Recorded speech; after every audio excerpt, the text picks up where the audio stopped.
ছায়াবাজি পুতুল রূপে বানায়া মানুষ, যেমনি নাচাও তেমনি নাচে পুতুলের কি দোষ।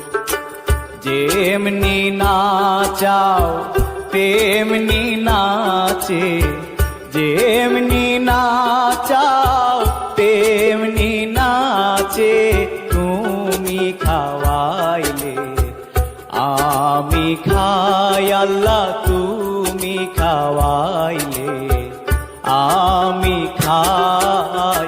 এই যে দুনিয়া কিসের লাগিয়া, এত যত্নে গড়াইয়াছেন শান।